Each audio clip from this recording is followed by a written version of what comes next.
Greetings, YouTube. I watched a video this morning about what culture would have made the third Spider-Man movie. And his third Spider-Man movie would have been far better than what we got. Love the first two. Third one was shite. Um, and I had been planning on doing this video for a while and it just kind of kicked it back into the fore of my head. Just imagine for a moment, what's it like to be your average person in a superhero world? It could be either DC or Marvel. They're the two big ones. There are many others, I realize, but we'll just pick those two for right now. Just think about this for a second. Aliens are 100% real. Magic is 100% real. The gods are 100% real. Supernatural beings, vampires, werewolves, mummies, zombies, are 100% real. Think about that just for a minute. Think about the conspiracy theorists and what they would do with this information. Now, if this has been the world forever, it's going to be much different from us. I've covered this many times. You make a small, further back in time, you make a small change, the bigger it's going to be in the present. And our world would look nothing like it does now if superheroes have been around since the time of the Greeks or the advent of humanity. It just wouldn't. The only thing that would be the same would be the map. There would be no language, no culture, and no religion, nothing similar to what we have now. However, the closer to our current time that these things arise, the more recognizable it's going to be.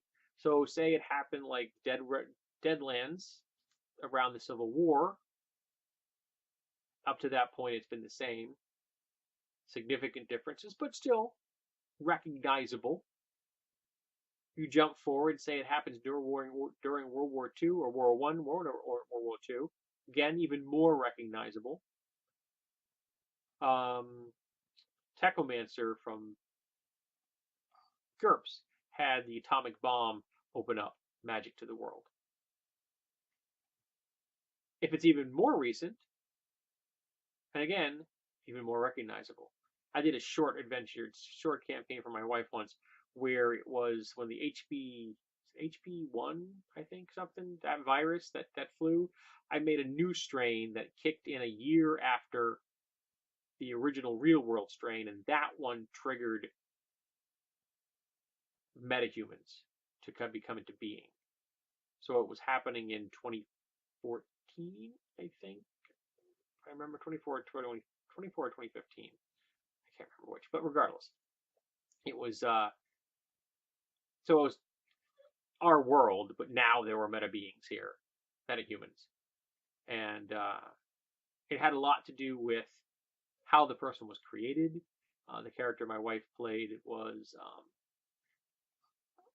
her powers were activated after becoming ill, and her first day back on the job, she was a barista being shot by a nervous hold-up guy, and that activated her powers, and she essentially had the power set of Mr. Incredible.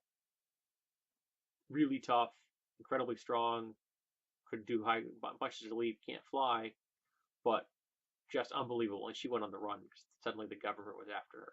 Now she never found out if the government was good or bad. I hadn't decided yet, but she went on the run. Just think about that for a second. You're on the run with no resources, no one to rely on, but you're a godling, discovering your own powers, being able to punch through walls, being able to leap over buildings. In fact, she tried leaping with accuracy. Didn't go well. That's an acquired skill. But being a regular, ordinary person in a Marvel or DC universe would be absolutely mind-bending. What do your comic books look like? What does manga and anime look like? What did the standard films look like? The Wildcard series by Martin J.R. Martin is an excellent example of what you'd be looking at. And I also recommend the Mutants and Mastermind supplement for that. Incredible resource if you like that series. I mean, incredible. GURPS had one, which was, I own it and it's good, but the Mutants and Mastermind version, because Martin himself was involved in its writing. All right, so it's just awesome, and it gives you a really good idea of what happens when superpowers show up, and it was just at the end of World War II, so relatively recent. But it means that we had metahumans in the Vietnam, the McCarthy era, what we consider the Iron Age comics, things like that. Really, really cool stuff. Highly recommended. Both the mostly with short stories, some novellas. There may have been a novel in there. I'm not sure. It was a shared world, so many different authors played with it. Most of the main characters were metahumans of one variety. There were a couple of normal people. It was a Hawkeye ripoff or an Arrow ripoff in there, for example. And that really did a good job of the really strange, twisted world it was to be a normal human in this world. Who do you trust? How do you trust? What frame of reference must you have to get up and go to work every day in a world where there are beings that can bend reality, that could snuff you out, could steal your life, could potentially outcompete you on an evolutionary scale? What do you do? How do you adjust? How do you live? These are hugely broad questions. This is the kind of thing I like to ponder about when I've got quiet moments in my head. I do have quiet moments in my head on occasion.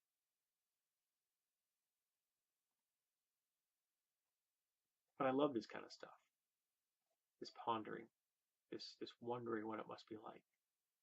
Of course, all of us would want to be the metahumans in these worlds. Now, wouldn't you? And if someone said you could pick one, for me, it would probably be the Martian Manhunter. His skill set is so awesome, just so awesome. If I were going to do a little more down to earth, I might go with Tony Stark, because I could do a whole heck of a lot more with his brains, his technology, and his money than he does in the comics. Yes, I could, because I'm not part of a soap opera like that, and I'd be applying it to the real world to making the world a better place in a way that Tony Stark doesn't. Not to mention building armor for all the members of the Avengers or the heroes so that they would have more defense. Why doesn't Hawkeye have armor? Why doesn't Captain America have armor? Why doesn't any of the people that in his group that are currently wandering around in spandex undies are in some kind of protective gear? Why not? Oh yes, that's right, narrative control. We don't want to step on the artistic integrity of the people that created those characters. The fans like people wandering around in spandex undies. It hurts my brain. So, what do you think it would be like to live in this kind of world? Which hero would you like to be? And why would you like that? I like the Martian Manhunter because he's incredibly powerful. You could do a whole lot with it, and I'd be really, really wealthy. Tony Stark comes out of the gate really, really wealthy. He's a genius. And he could do anything he wants with that money and this technology, even though he doesn't. It's kind of sad what he doesn't do. Instead, he goes around punching people. That's so effective. Yeah. So let's discuss what it's like to be a human in a metahuman world.